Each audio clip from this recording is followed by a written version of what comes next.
आप सबको मेरा प्रणाम और हार्दिक नमन। स्वागत है विश्व शांति दर्शन चैनल में, जिसकी अवधारणा का गौरव जाता है विश्वधर्मी प्रोफेसर डॉक्टर विश्वनाथ कराट जी को। वो विगत 4 दशकों से विश्व में शांति की संस्कृति के प्रसार के लिए कार्यरत हैं। महाराष्ट्र संतों की भूमि रही है, लेकिन आज की जनरेशन इन महान संतों की कथाओं और कहानियों से बहुत ज्यादा परिचित नहीं है।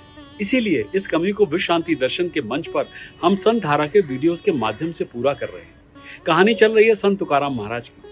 पिछले एपिसोड में आपने सुना कि किस तरह एक गहन आध्यात्मिक जीवन जीने के बाद मीठे अभंगों की एक महान विरासत को छोड़कर तुकाराम महाराज 1650 में अपने शरीर के साथ वैकुंठ चले गए। तीसरे दिन संत तुकाराम जी की बजाने वाली झांझर आसमान से गिर पड़ी और भक्त खुशी से झूम उठे और विट्ठल विट्ठल पांडुरंगा का नाद गूंज रहा था। एक अभंग में संत तुकाराम महाराज के आने का कारण निम्नलिखित शब्दों में समझाया गया है। मैं वैकुंठ निवासी हूँ, मैं यहाँ वैकुंठ से आया हूँ, धर्म का ढोल बजाने के लिए, कलयुग को नष्ट करने के लिए, ताकि भक्तों को विजय विजय के उद्घोषों के बीच भगवान का नाम लेने के लिए प्रेरित किया जा सके। तो अब प्रस्तुत है कहानी का आगे का भाग। संत तुकाराम महाराज से कई चमत्कार जुड़े हुए हैं। एक बार एक बर्तन बनाने वाला एक मंदिर के कीर्तन में संत तुकाराम जी के साथ शामिल हो गया, जबकि उसकी पत्नी ने उसे अपने बीमार बेटे की देखभाल के लिए घर पर रहने के लिए कहा था। जब वो कीर्तन में भाग ले रहा था तो उसके पुत्र का निधन हो गया। उसकी पत्नी पुत्र के शव को लेकर मंदिर में आई और संत तुकाराम महाराज पर आरोप लगाया कि उन्होंने उसके परिवार को खराब करके रख दिया है।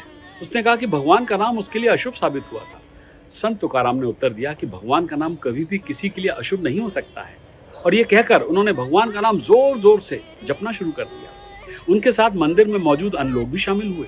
भगवान की कृपा से बर्तन बनाने वाले के बेटे को जीवन दान मिला और सभी लोग तुकाराम की भक्ति की सराहना करने लगे। इस तरह एक बार तुकाराम महाराज घोर तपस्या कर रहे थे और उस समय उनकी पत्नी ने उनके भक्ति पंथ के परिणाम स्वरूप उनके प्रति अपना दृष्टिकोण बदल दिया। तुकाराम महाराज ने उनसे कहा कि भगवान उनकी सभी जरूरतों का ध्यान रखेंगे और इसलिए उन्हें दूसरों की सेवा करते हुए अपना सारा सामान अर्पित कर देना चाहिए। उन्होंने अपना सारा सामान गरीबों और ब्राह्मणों को दे दिया। अब उनकी पत्नी के पास केवल एक साड़ी रह गई थी, और जब वो स्नान कर रही थी तो एक गरीब ब्राह्मण महिला ने तुकाराम से एक साड़ी मांगी। तुकाराम महाराज ने वो साड़ी भी उसे दे दी। जीजाबाई को बहुत निराशा हुई और वो भगवान से नाराज हो गई। उन्होंने पत्थर का टुकड़ा उठाया और भगवान के चरणों में प्रहार करने के लिए मंदिर में प्रवेश किया। जीजाबाई जी के क्रोध को देखकर भगवान की पत्नी रुक्मणी जी ने प्रभु से कहा कि वो वहां से चले जाएं, लेकिन भगवान ने कहा कि अगर वो चले गए तो उनकी भक्ति के लिए शर्मनाक होगा।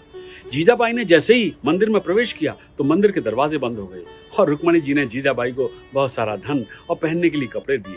उसके बाद ही मंदिर के कपाट खुले। एक बार संत समर्थ रामदास जी ने शिवाजी महाराज को संत तुकाराम जी से मिलने के लिए कहा।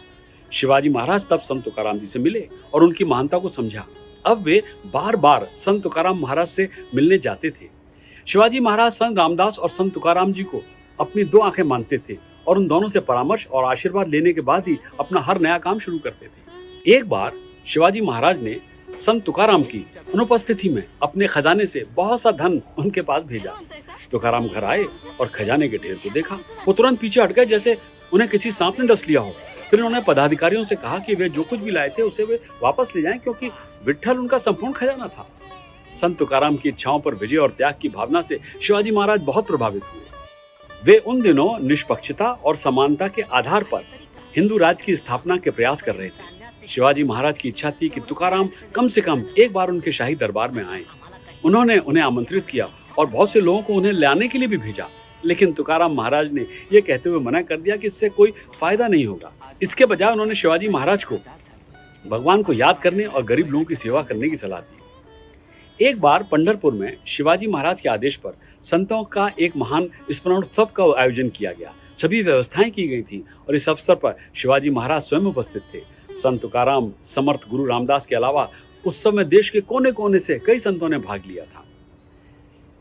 एक अन्य कहानी है कि एक बार चांदनी रात में संत तुकाराम मंदिर में कीर्तन कर रहे थे। शिवाजी महाराज के शत्रुओं को इसका पता चल गया, लेकिन शिवाजी महाराज ने मंदिर परिसर नहीं छोड़ा और निडर होकर कीर्तन में बैठे रहे। उनका दृढ़ विश्वास था कि संत तुकाराम और भगवान की कृपा से उन्हें कोई नुकसान नहीं हुआ। उन्होंने अपनी जान बचाने के लिए कीर्तन नहीं छोड़ा। दुश्मन सैनिक जब मंदिर के परिसर में आए तो उन्होंने शिवाजी महाराज की तरह दिखने वाले सैकड़ों लोगों को देखा। वे पूरी तरह से भ्रमित हो गए और बिना कुछ नुकसान पहुंचाए वहां से चले गए। तुकाराम जी के अभंग ज्यादातर पौराणिक कथाओं पर आधारित हैं। संतों का जीवन, भगवान विठोबा की मूर्ति, पंढरपुर का प्रशंसनीय विवरण, आत्मकथा और आत्मनिरीक्षण, नैतिक निर्देश, अपने धार्मिक सिद्धांतों के समर्थन में व्यक्तिगत स्पष्टीकरण और बचाव। उन्होंने ईश्वर की भक्ति और मानव जाति की प्रेमपूर्ण सेवा के माध्यम से मुक्ति पर जोर दिया। उन्होंने विस्तृत अनुष्ठानों और तपस्याओं का समर्थन नहीं किया। वे तप के प्रदर्शन के बाहरी दिखावे के खिलाफ थे। उनका विचार था कि यदि आध्यात्मिकता प्राप्त करने के लिए बाहरी दिखावे की आवश्यकता होती तो श्वान और भालू भी भगवा रंग में आ सकते थे। उनका विचार था कि यदि गुफाओं में रहना आध्यात्मिक माना जाता है तो गुफाओं में रहने वाले चूहे साधना कर रहे होंगे।